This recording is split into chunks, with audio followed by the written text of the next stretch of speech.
சொன்னாய். நான் உன்னை ஆசீர்வதித்து உன் பேரை பெருமைப்படுத்துவேன்.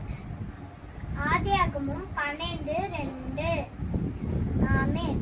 சர்வ வல்லவர் என் சொந்தமானார், சாவிருந்தவர் என் ஜீவனானார். சர்வ வல்லவர் என் சொந்தமானார், சாவிருந்தவர் என் எஜமானார்.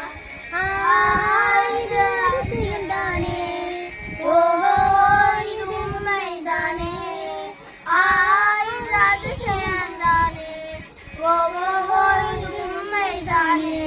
சர்வ வல்லவர் என் சொந்தமானார், சாவிருந்தவர் என் எஜமானார்.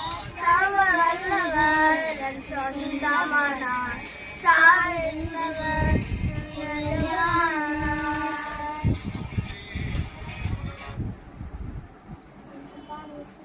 இருக்காங்கலாம் நல்லா இருக்கணும், அவங்க எல்லாம் நல்லா இருக்கணும் ஏசப்பா. எல்லாம் ஊருக்கு போயிட்டு வராங்க ஏசப்பா. ஏசப்பா மலை மேலே ஏறாங்க ஏசப்பா. மணிப்பூர்ல எந்தெந்த ஊர்ல எல்லாம் இருக்காங்களோ